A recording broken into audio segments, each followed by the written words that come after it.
But at least you have a room of your own, which is more than I can say, said Yuri, when he called round in the evening.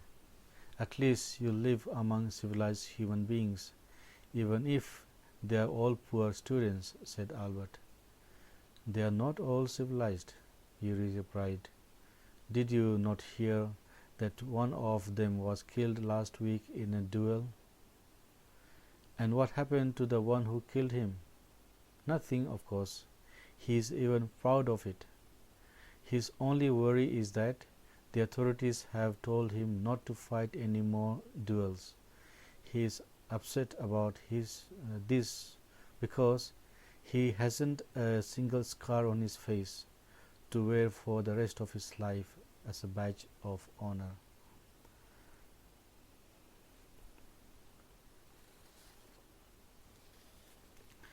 So,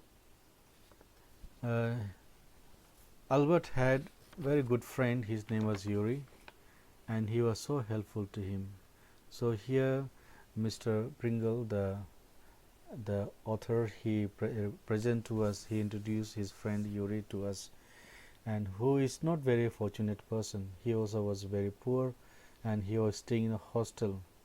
And when they meet together in the evening, they used to talk about or share about how the day has gone through. So Albert says that at least you are staying in a good place where the people are civilized. But Yuri said no, that is not true, because other day there was a violence and there was one person who was killed in a game called duel. Duel is a game or contest where two persons attack each other with a deadly weapon. So in that process of that game, one can be killed, and so this is what happened. And Albert asked what happened to the one who killed, and Yuri said that nothing happened to him, only he was told by the authorities not to, rather he is not allowed to play or fight duels anymore. So he was not happy because he was deprived of the chance of getting scar on his face, which would bear him as a badge of honor. Why? Because that is the symbol of bravery, which he is missing due to the prevention given by the authorities. So Albert was surprised that they are students and they are doing that way. Well, you'll be a student one day, said Yuri. I doubt it. So why he says that he would be a student one day means Yuri is also studying the medicine study, and hope that Albert also will one day join that medical studies. But Albert says that it may not be possible. He is finding difficult even to pass the high school or school diploma.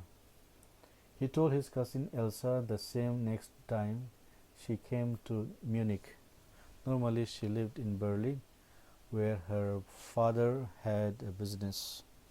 So a family member, Elsa, was also a cousin sister of Albert, who is to come now then to Munich, and she also came here, and we find that Albert is sharing his problems in the school with her. And Elsa, the cousin sister of Albert, encourages him, saying that I am sure you could learn enough to pass the exam, Albert, if you tried. I know lots of boys who are much more stupid than you are, who get through. They say you don't have to know anything. You don't have to understand what you are taught. Just be able to repeat it in exams. That's the whole trouble, said Albert. I am not good at learning things by heart. So Elsa is presenting her counter argument that anyone can learn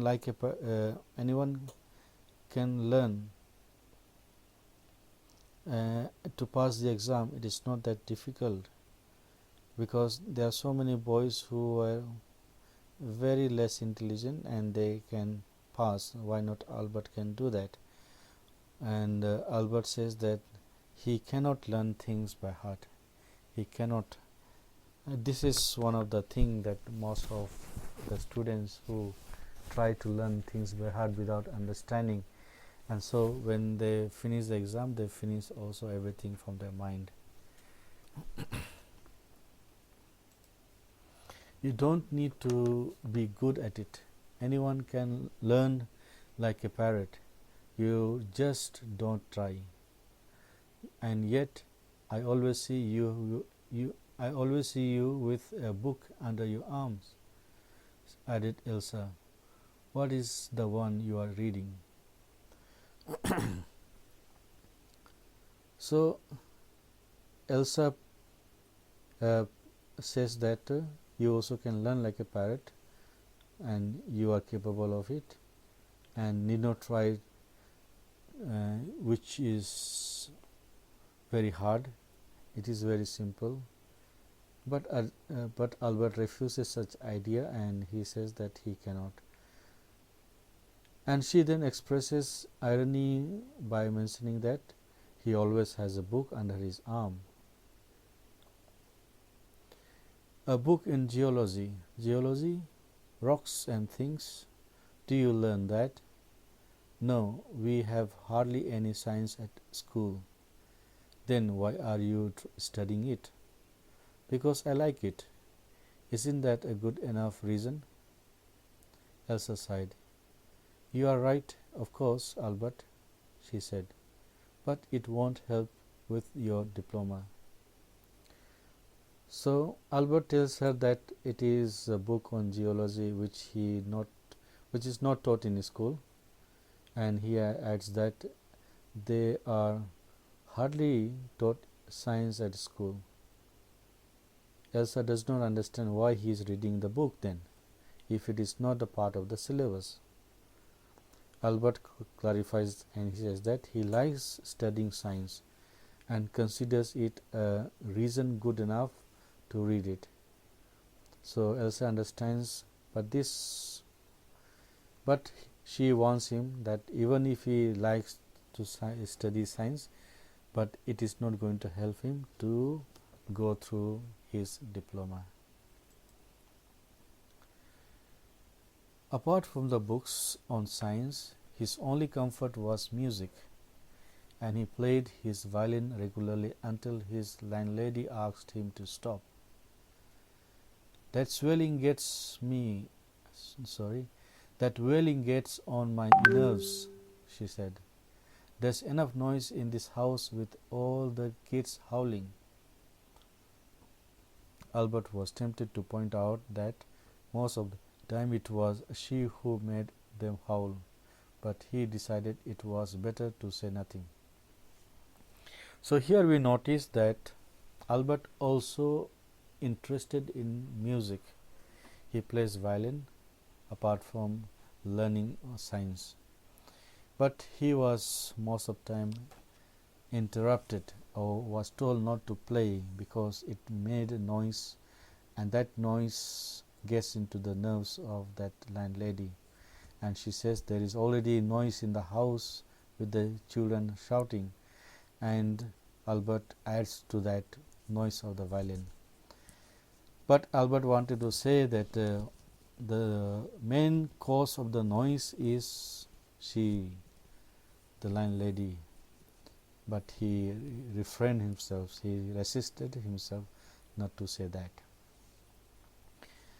I must get away from here, he told Yuri after 6 months alone in Munich. It is absurd that I should go on like this. In the end, it will turn out I have been wasting my father's money and everyone's time. It will be better for all if I stop now. So Albert says that he must leave this place. he expresses that he should move away from here because he sees no point in carrying on like this, because if he does not like to go to school and if he is not liked in the school, what is happening? He is wasting the money of his parents and time and effort of everybody.